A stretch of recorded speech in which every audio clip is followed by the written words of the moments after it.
Okay, hello everyone. Thank you for having me here. It is a pleasure. I want to thank Manny for organizing this and for the Babylon 5 reference. I love this so much. Getting to hear a bit of Lando Molari before getting into my speech is really nice. I also want to add a small anecdote about what he said. He talked about Bourne's law. Now, Bourne's law, what's funny about Bourne's law is that Bourne wrote this paper about quantum mechanics, and the law was just like this small footnote. And apparently it's one of the most important footnotes in history. And it is known as the only footnote to have ever won a Nobel Prize. So I think it's a fun story.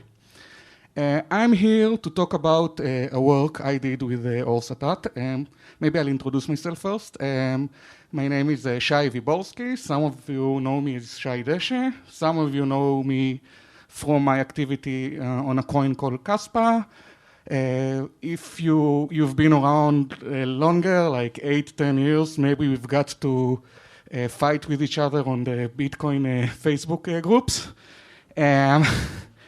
And I recently completed my PhD under the advisory of Or Sattath and Dorit Aharonov, and I'm here to talk about a protocol that we came up with for helping migration from pre-quantum to post-quantum. But what makes this protocol interesting is that we want to talk about how you can do this after the quantum adversaries have already emerged. You woke up in a quantum world, you went to sleep for 20 years, and when you woke up, everyone has a quantum computer in their garage. What do you do? So this is what we're going to talk about. So I wanted to start with this cool screenshot. It's from about a week ago. Just as we were preparing to give a similar talk in San Francisco, suddenly there was this very heated debate in the Bitcoin developer mailing list. And one of the things they talked about is that if you want to do a proposal for the migration, at some point you would have to freeze the pre-quantum addresses. You would have to draw a line in the sand and say, okay, from now on, you can't spend pre-quantum addresses anymore because we can't tell if it's really you or if it's a quantum adversary. And one of the discussions was about what addresses would you have to freeze. And the naive, the straightforward answer is just freeze all of the addresses that aren't hashed, or all of the addresses that haven't even migrated already. I'm not sure exactly where they put the line, but it's a very restrictive line. And then Or said, hang on, me and my student, we came up with this protocol that brings you ways to reduce the set that you need to freeze, all sorts of cool techniques you could use for spending after the fact. And I wanted to put this in because it shows just that when we worked on this about 2-3 years ago, it seems like very, very, very distant. But now it seems like it has quite immediate practical implications. Actually, a few days later, Jameson Loeb posted a new BIP. It's so new it doesn't even have a number yet. But they give this incredible timeline that they're waiting for BIP 360 to be implemented. If you don't know what it is, it's an implementation of post-quantum signature schemes. And once this BIP is implemented, they're talking about giving a timeline of about 5 years for the migration, which is very, very fast. We thought about 2035, 2040. Jameson Loeb thinks 2030, apparently. So it's kind of cool to see that all of these things that like 5 minutes ago were like quantum computers, it's going to be a long time, they're going to take care of it, and suddenly it's all the rage. And I know that some of you have seen the Chainlink, they're called, the Chainlink report. Chainlink, Clara, someone mentioned Clara. This Chaincoin? Chain code. Sorry, Clara. The chain code report that talked a lot about this, I'm going to quote it a little bit. I actually was one of the advisors on this report. And it's very nice to see that all of this stuff starts to get real, immediate, and practical attention, and I wanted to emphasize this before I dive into my talk. I also want to point out that I gave an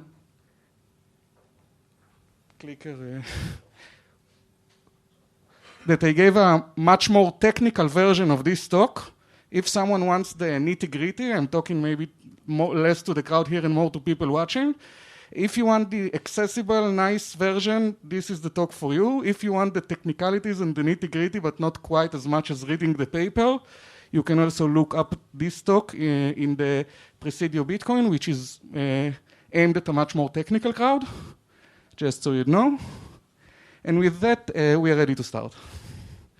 So what is the problem? Bitcoin relies on elliptic curve cryptography, ECDSA or EC-SHOR. And elliptic curve cryptography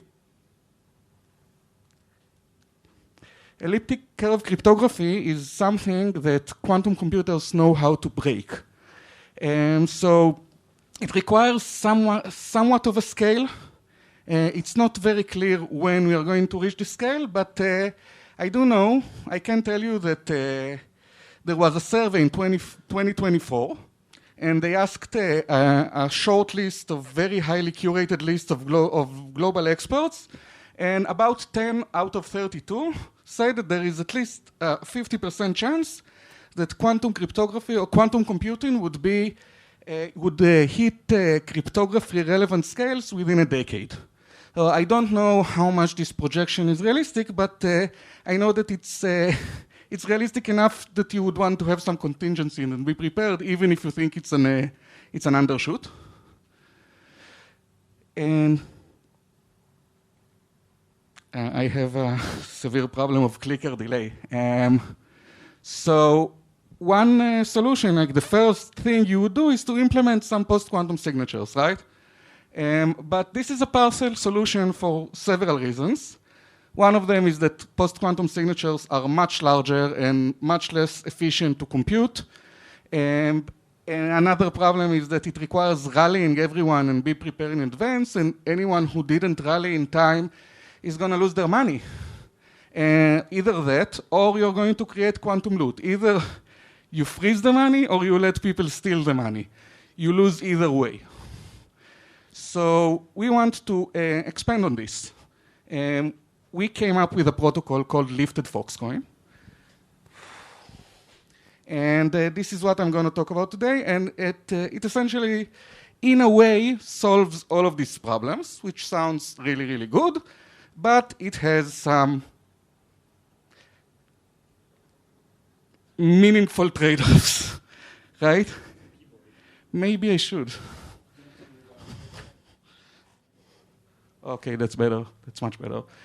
So here is a list of trade-offs. It requires a hard fork.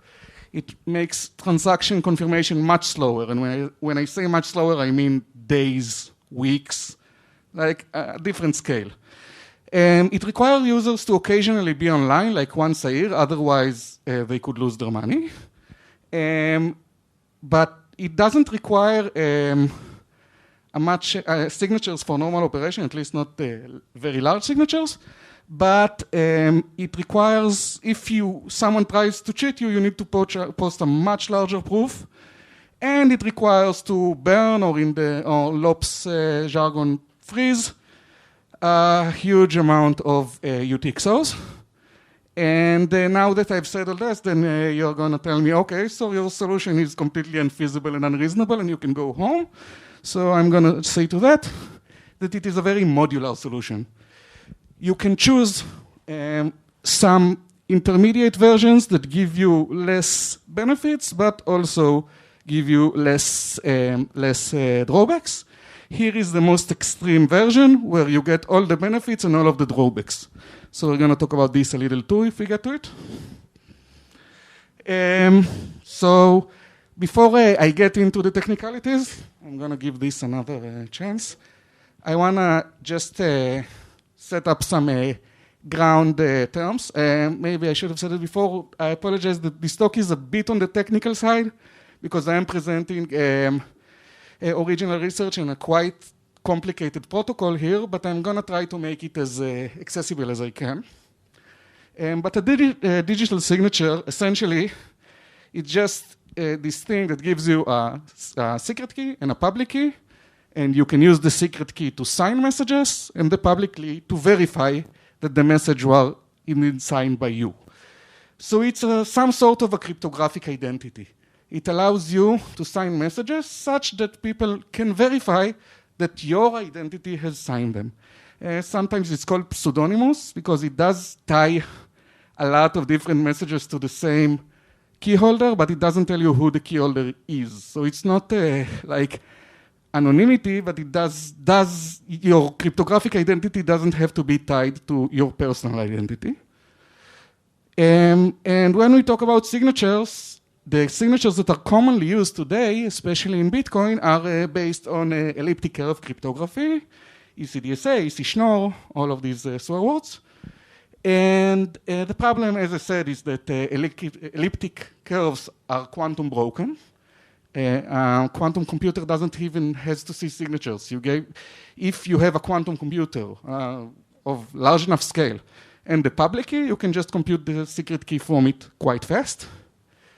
And the suggested solution, as I said, is to use post-quantum signature schemes. But these schemes they just rely on other assumptions, not on elliptic curves assumptions. And these assumptions are assumed to be quantum hard. So these are I'm kind of repeating myself, I guess, but the problem, as I said, it gives you much larger keys and signature. It's inefficient to verify and to commute signatures, or less efficient, maybe inefficient is too harsh. They are hard to implement, and they are still evolving. They are not scrutinized enough. They are still getting updated and optimized. And the next notion we would need is a hash function. And does anyone here not know what a hash function is? Formally? Okay, great. So I'm going to say just really fast that it's a magic randomness box, you know that. And there are many ways to define what makes a hash function secure. But the guarantees that interest me is first, the consistency. If you hash the same value twice, you will get the same thing. But if you hash a value you've never hashed before, then you will get something that looks completely random.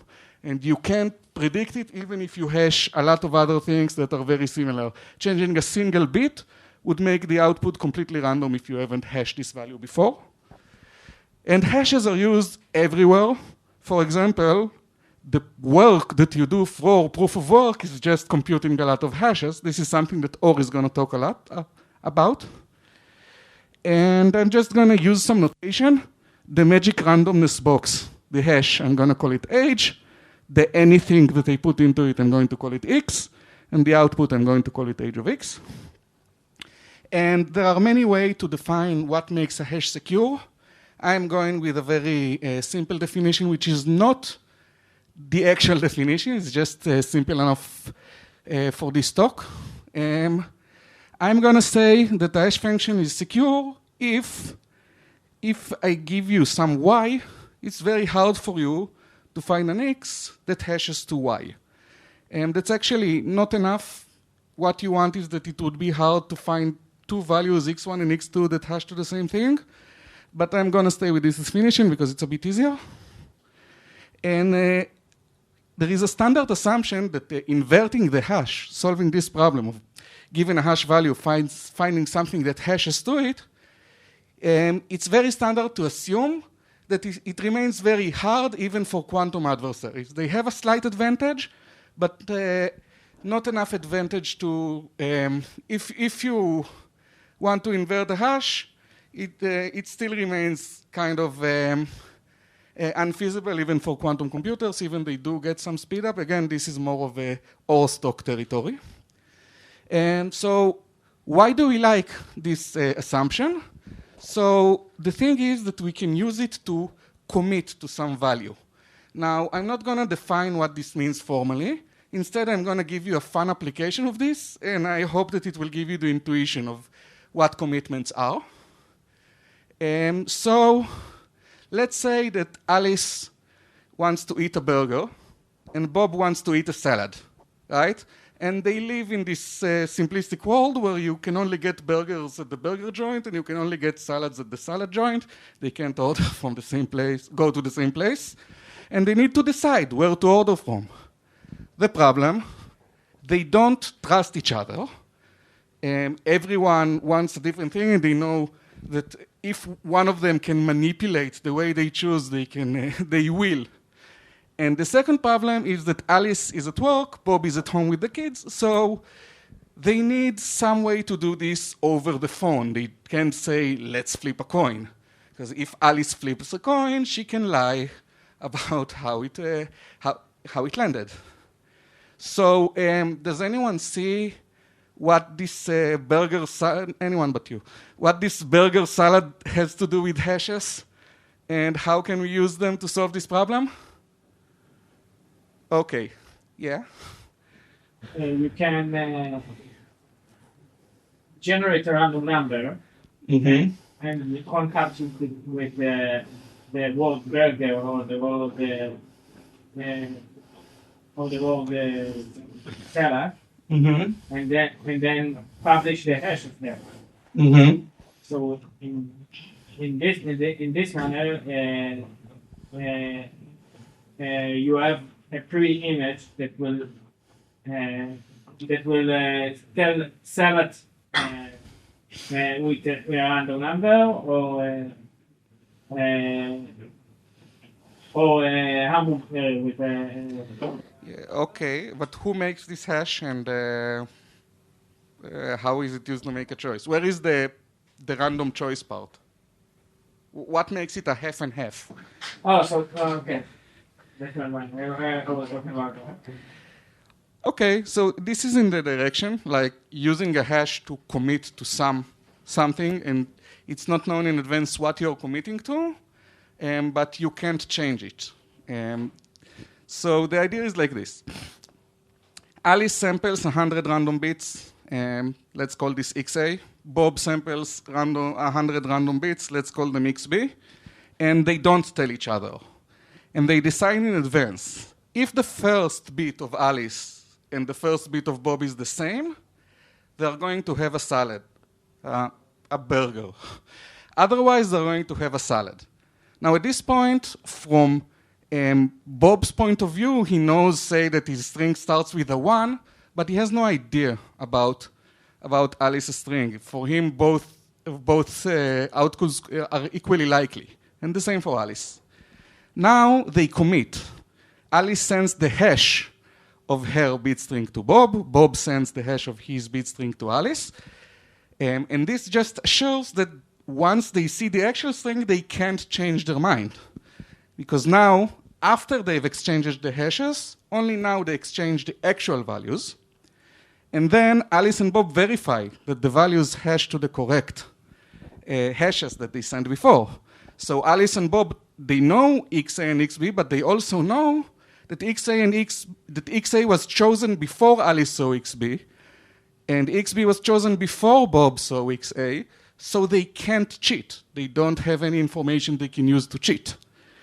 So this is the key observation, and now there is just this simple challenge question. If they only look at the first bit, why do they sample 100 of them? I'll let you think about it. Yeah? Well, because the ratio of 1 is always the same, and the ratio of 0 is always the same with a large. Yeah, exactly. If it's only 0 and 1, then the option space is too small. Bob can just see Alice's hash and try to hash himself 0 or 1, and then he would know. You need a large string, so there would be a lot of options that Bob can't try one by one. Okay. The next thing we need to explain is what is a UTXO. You all know this. I'll be... Could you go 1 second? Yeah, I think this is broken. This protocol, who wants burgers? The person who wants burgers can easily cheat. But it's an exercise. It's a fun exercise, and it's also a fun exercise how to fix that. Okay, maybe I missed something. It's totally possible. Or says that this protocol is actually broken and Bob can easily cheat. I need to think about it. And it's a question for you too. For the asymmetry here, Alice sends Y, then Bob sends X. Alice sends YA, and then... No, first both of them send. It's a simultaneous protocol. In practice, there are no simultaneous protocols. Yeah, okay, I get it, but... You could do Caesar's paper. No, you don't have to be simultaneous. It's just that... So let's suppose it's Alice sends YA and Bob sends YB, then Bob can cheat. That's my claim. Okay, interesting. It's a question for the audience. Or says, if because Bob sends his hash second, he can use it to cheat. Okay. Well, let's go to stuff I've already proven to be correct, so I won't make any more mistakes. Maybe we need to choose a random place. A random place in the string also, then it's more... Yeah, I think we're going to keep this discussion for the study session. Yeah, okay. So UTXO, I guess all of you know what that is. A transaction, it's outputs and it's inputs and creates outputs. Every output can be used as an input to a next transaction.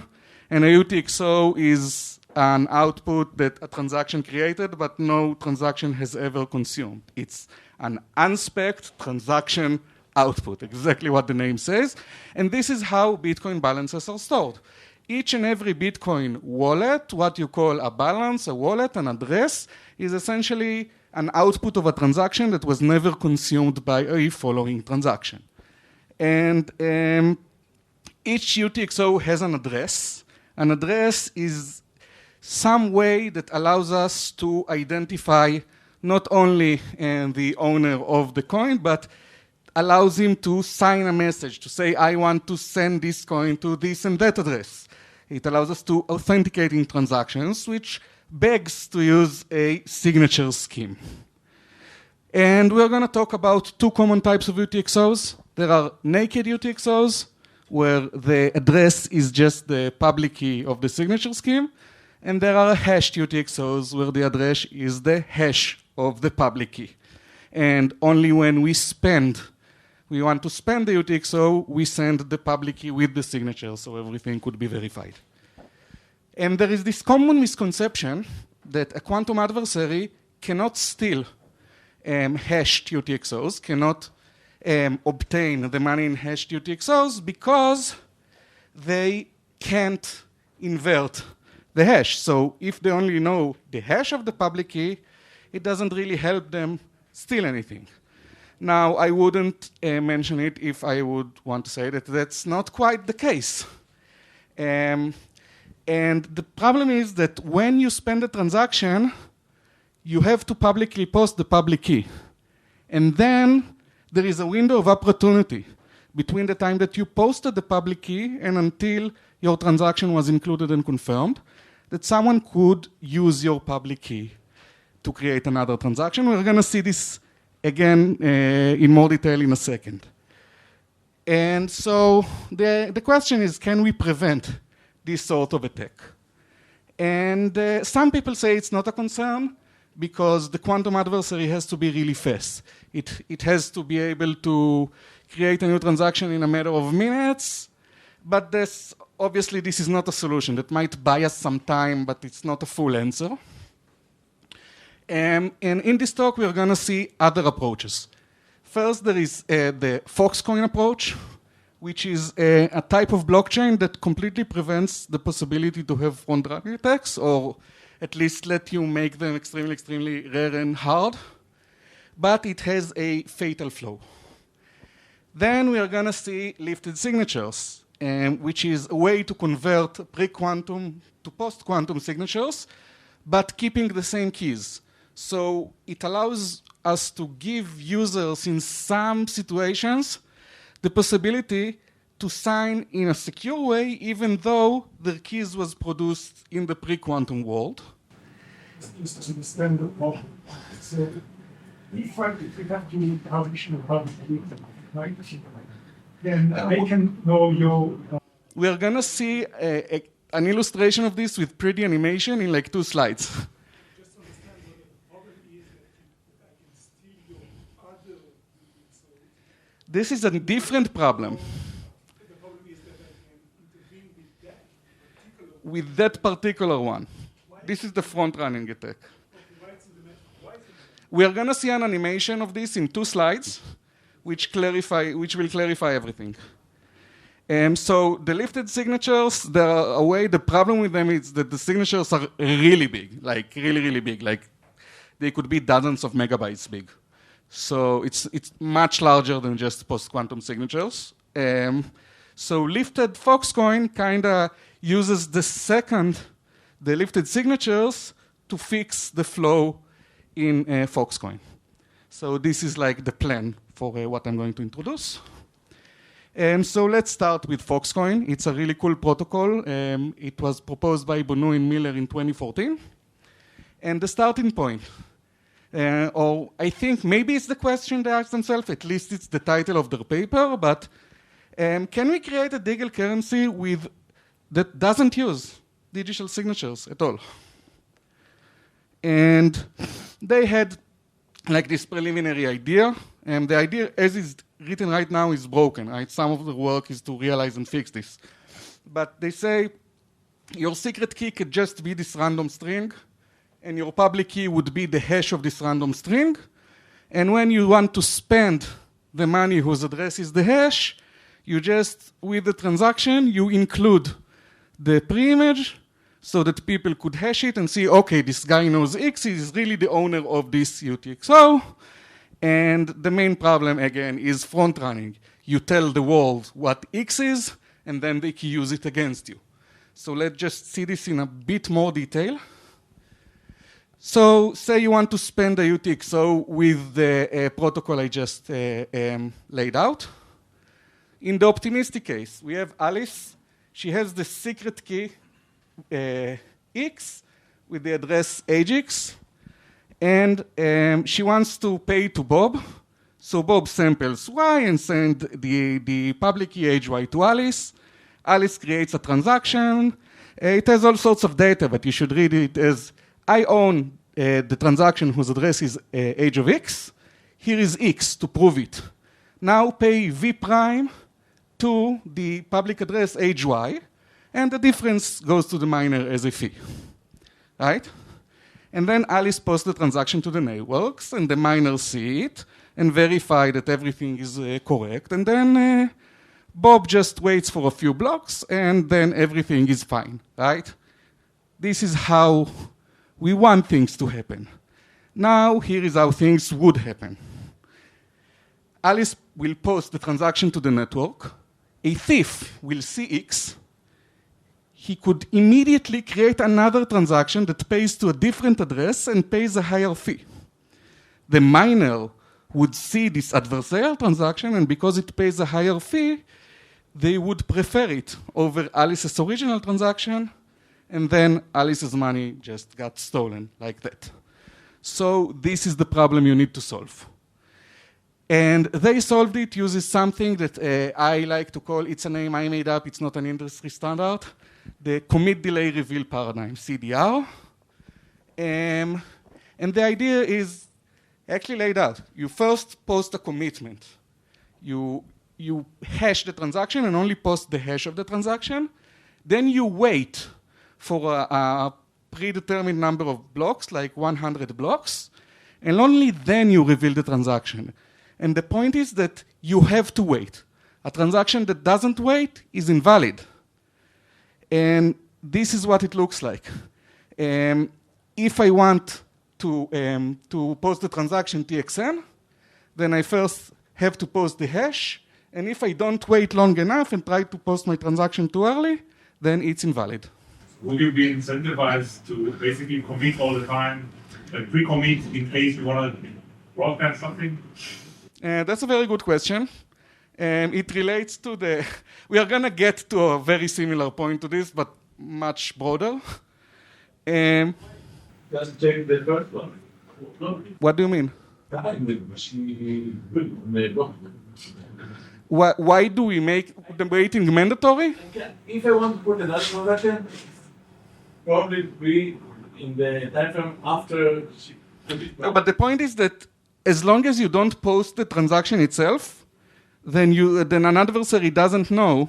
Let's see the next slide, right? This is the commit delay reveal. And the point is that the adversary doesn't know what the actual transaction is only until you reveal it. And only then the adversary can create the competing transaction and commit to it, which means that they have to somehow delay the real transaction from being posted for 100 blocks if they want to even post the competing transaction such that it will be valid. If you take this gap to be long enough, it becomes very infeasible, and there is no point in time where the adversary could reveal their competing transactions such that it would be valid, because either they post it too soon, or they wait 100 blocks, and it's completely unreasonable that within this 100 or 1,000, it could be very large values of 100, right? But it's infeasible that during this time, the transaction wasn't revealed. Might there problem if they get lucky, like those are lots of these, and then like one of them move in and they can steal money? So this is like the general problem with probabilistic consensus, right? If you try enough. So you just, you're asking me, it's like, I can try to guess your ATM number, right? I can try to guess your Facebook password. But Shai, why hundreds and not 6? Because, why 100 and not 6? Because If we consider 6 as the usual time frame for confirmation, why do you need 100 here? I want this very long period because in this case, a reorg doesn't just mean that the transaction is canceled. It means that someone was able to steal it. You want to avoid this at all costs. And we like to use the 100 number. We actually lifted it from the Bitcoin Coinbase cooldown value. It's like, we use this number because it's like, now in Bitcoin, 100 blocks is considered like the thing that was long enough to never revert. But again, it's just like an illustrative 100. You can parameterize it with anything. And if this transaction will be stuck for those 100 blocks because the fee is too low. So the attacker can... So the point is to choose it to be long enough so such occurrences wouldn't be a concern. So maybe you want to make it 1,000, it's just, the 100 is just illustrative. You just want to make such scenarios unreasonable. And I guess that in this kind of architecture, you really, really, really want to allow RBF. Yes. Yes? Why would the miner do the actual return operation? Like metadata... Okay, now you're just ruining my talk, okay? Okay, we are going to get to this. Yeah? Fine. Folks Bitcoin, it's just how I called people who realized that the exact same attack could be used against people who try to spend hashed addresses because they think, the hash protects me. It's exactly the same thing. And can we use CDR to fix this? So Banu and Miller acknowledged this as an option. They suggested that the protocol could mitigate, in their words, a catastrophic algorithmic break of discrete log on the curve P256, or rapid advances in quantum computing. So 11 years ago, it was also already considered an option. Ely and Nottenbelt et al., they also noted the similarities, and they proposed this kind of FawkesCoin-ish protocol on Bitcoin. But with how fantastic this algorithm seems, this protocol seems, it has a gaping hole. And now I wanted to ask the crowd if they can see it, but someone has to see it, had to have seen it before I got to this point. And the problem is, who pays for the commitments? Why would miner even include the commitments? Miner only receive fees when the transaction is revealed, right? The commitment, who knows? They don't know anything about the committing transaction, and why should they post the commitment at all? If they do it out of the kindness of their heart, then all they're gonna get in return is a DDoS attack, right? Because people could just spam. And Banu and Miller proposed two solutions. One of them is to send the commitment with zero knowledge proof that it's a commitment to a valid transaction, blah, blah, blah. And the other one is that instead of including the commitments themselves, just include a Merkle hash root of the commitments, and when you reveal, post a proof. So there is just a slight problem with these two solutions. They don't work.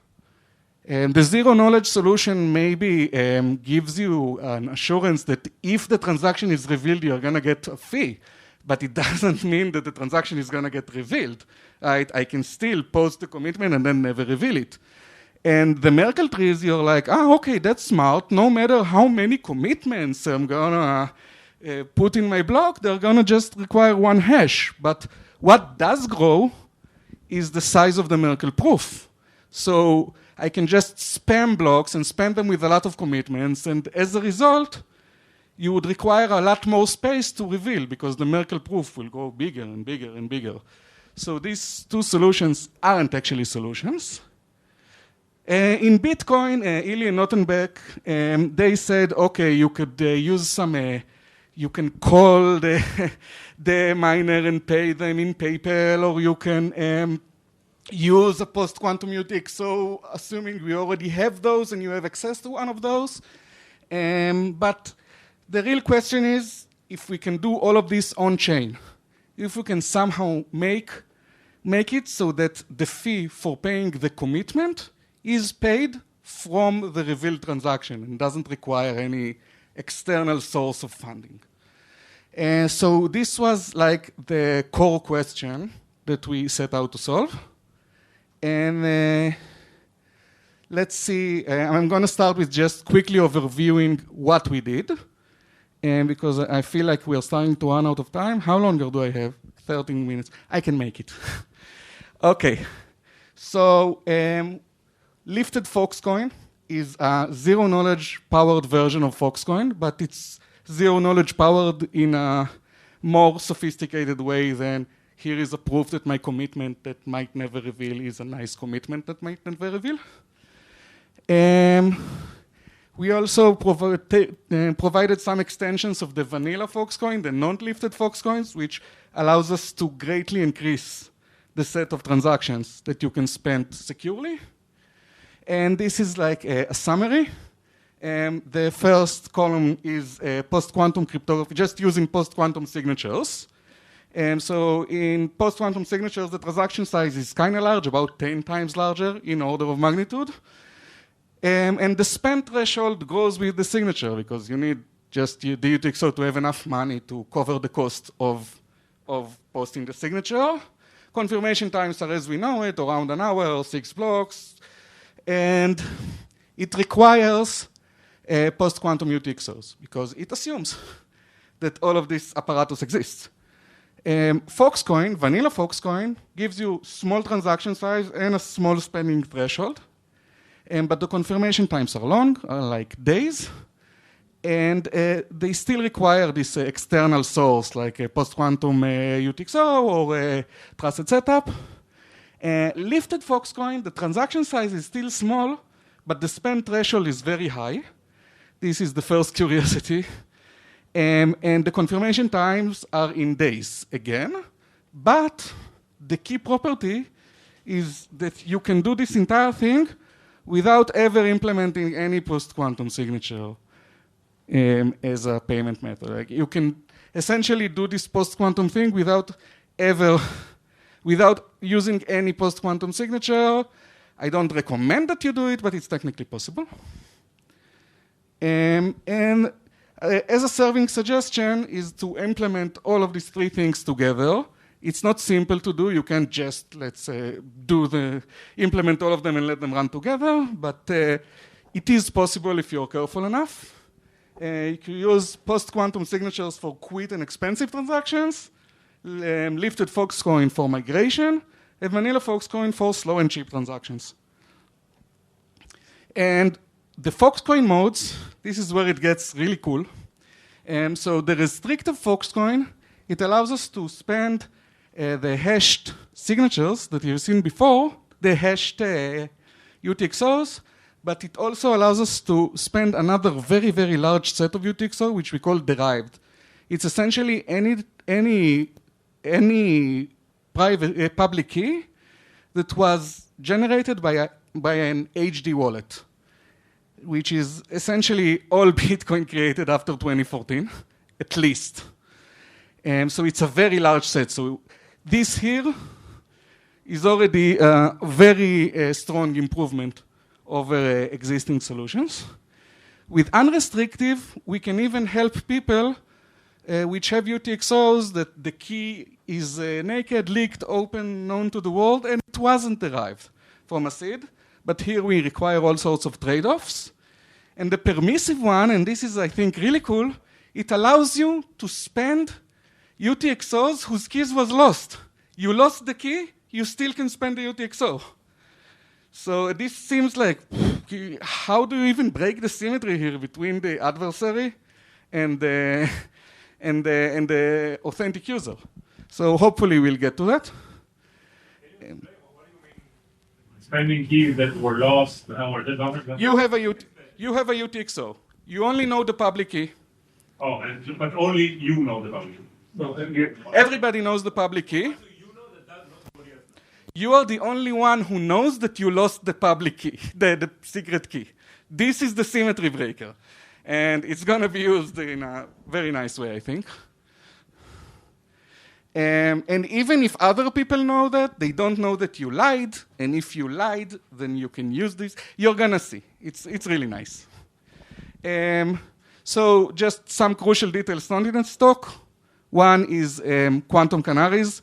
How do you use on-chain information to determine when to freeze stuff and go quantum, instead of just trying to reach an agreement with a community that has been arguing for 6 years on whether to implement concat, So good luck with that. If you want vanilla FawkesCoin and lifted FawkesCoin together, there are some issues that if you don't do it correctly, then you create attacks. This entire solution creates a new DDoS attack surface that you need to prepare for. We explain in a paper how. We provide a solution, but if you, I think the conclusion is that don't implement this before reading the paper. That's what I'm really trying to say. There are a lot of fine details, a lot of pitfalls. I'm being kind of broad here in my presentation. So finally, 40 minutes in, I'm going to talk about how lifted FawkesCoin works. So it depends on something, as I said, it's called signature lifting. And the idea is that in certain situations, we can take a signature scheme, which is not post-quantum, and change it to a signature scheme that is post-quantum, but with the same keys. So even though the keys are already deployed, and were deployed just as a regular hash TCDSA keys, for example, it still gives you a recourse. And as I said, the limitation is that it only applies if there is some post-quantum step in computing the address. So if your address is just an ECDSA key, then it won't help you, or it might will, we'll see. And that the signatures are huge. So we're going to say what we're going to do about this. But the key building block is this scheme called Picnic. I'm not going to explain it at all in this talk. I just want to give credit because it's a major, major building block in our construction. And if we look at hashed addresses, then this age here, this is our post-quantum step. We can use the fact that we have this post-quantum step to do this thing that we call key lifting.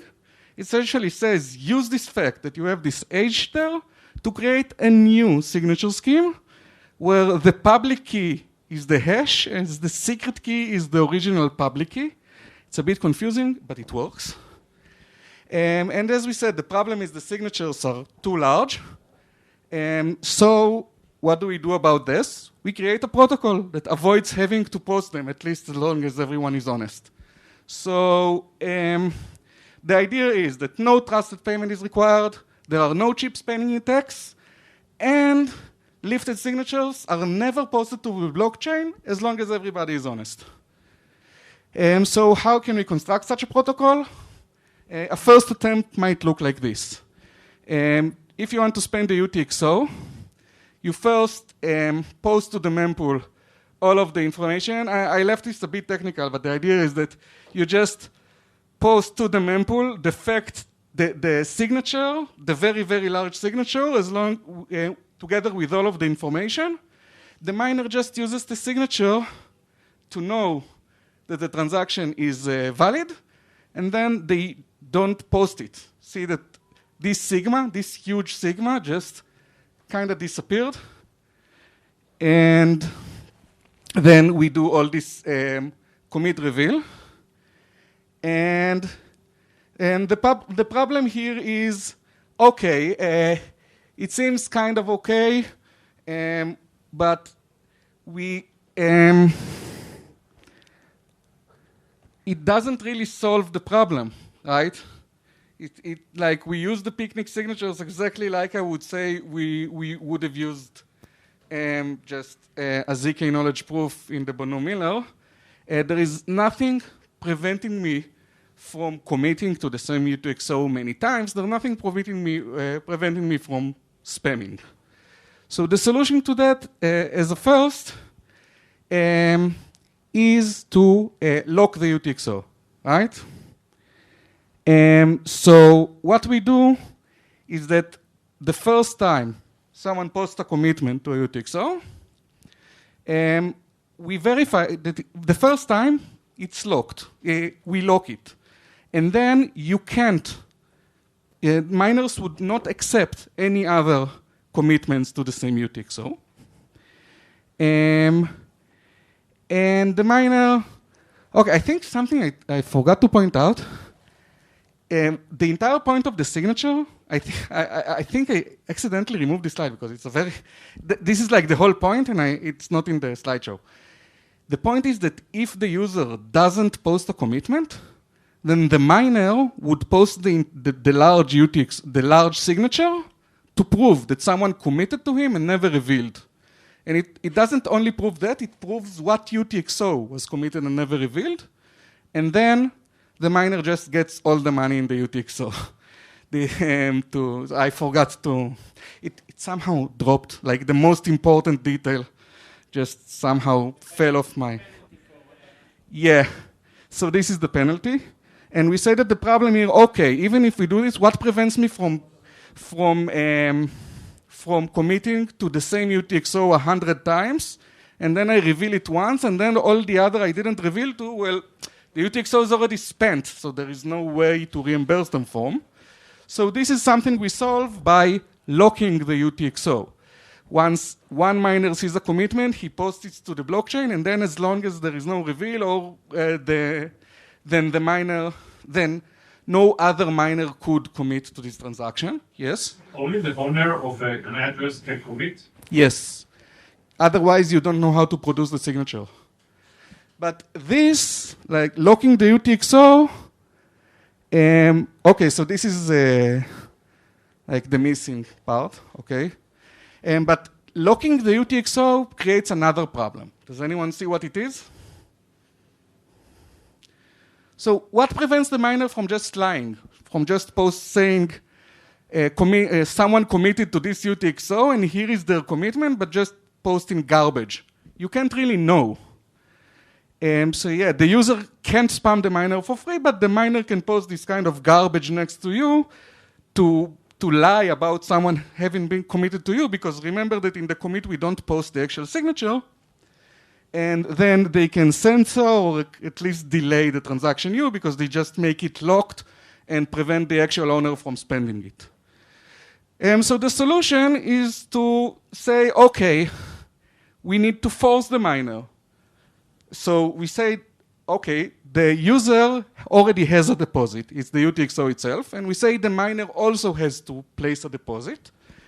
And then what's going to happen is that the transaction gets locked, the UTXO gets locked, and then they have to wait for 100 blocks.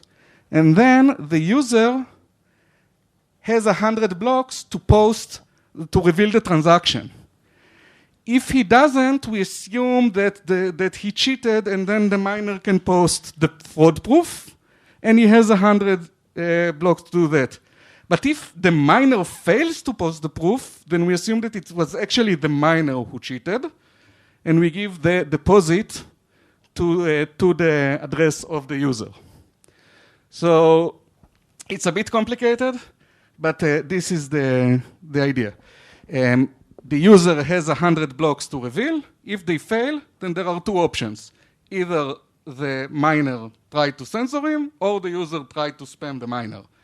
The miner can post a proof that the user tried to spam them. So they have 100 blocks to do that, and if they don't do that, we assume that they don't actually have a proof, and they were the one at fault, and we reimburse the user. So it's like this three-phased protocol. This is a lifted FawkesCoin. And we said that it allows us to safely spend some pre-quantum UTXO, but the conditions are a bit stringent. The address must be hash, and not only it must be hashed, if the key is leaked somehow, like address reuse or something like that, then you're kind of screwed. And yeah, people who reuse addresses are in a problem. So how else can we apply this approach? So I already kind of gave you a hint. Oh, wow. Totally done? So, okay. So I'm going to take 2 minutes. So the hint is that we are going to look at hierarchical deterministic wallets. And the point is that they allow you to derive many addresses from the same seed. And each step here is actually a hash. But you can latch onto the first step. And if you're clever enough, and this is like the trickiest construction, I'm not even describing it, you can use this seed. Now, what's nice about the seed is even if your key leaked and a quantum adversary was able to get your secret key, they still weren't able to, they won't have the seed, so they still can't do that for you. So this allows us to greatly increase the set of spendable UTXOs. And so this was the punch of lifted FawkesCoin. And you know, you can do with taproot. Because the taproot commitment in part, if you can prove that you know the internal commitment for the script, you can also do something similar. Maybe, I don't know much about taproot. That is helping native public key. There's still a much hiding in there, but you can prove knowledge of. Maybe you can do it in taproot addresses too. It's a good question. And I wanted to also talk about the FawkesCoin extensions, but I see I don't really have time for that. So I'm just going to say that the general principle is that you can let people spend, like I'll say just the most promiscuous one, the permissive FawkesCoin. It just says something like this. Let anyone spend any UTXO. Don't require any keys at all. But if you want to spend a UTXO like that, you have to put a very large deposit and wait for a whole year. If during this year someone posted a proof that they actually own the UTXO, they get your deposit. You can't know. Even if you know that someone lost their key, they might be lying to you because they want your deposit. So there is more to say, but this is like the key idea. And the reason we say that permissive is the most hardcore one in terms of requirement is because you can spend transaction without the signature. So it means you must have a hard fork, right? So sorry, the FawkesCoin part was this condensed. But I'm just trying to rush to the key takeaways. That migration after the fact is possible, but you have to prepare in advance. You can do it without on-chain public signature whatsoever, though I don't highly recommend it. You can get full post-quantum security with very small transactions, but very slow confirmations and very complicated user experience, which is something we didn't even talk about. But it can be integrated to Bitcoin. It requires all sorts of concessions and a soft fork, but there are all sorts of ways that it can be done. In the paper we have several modes of operations, and we discuss how to combine them and whether to combine them. And that's it. Thank you for listening.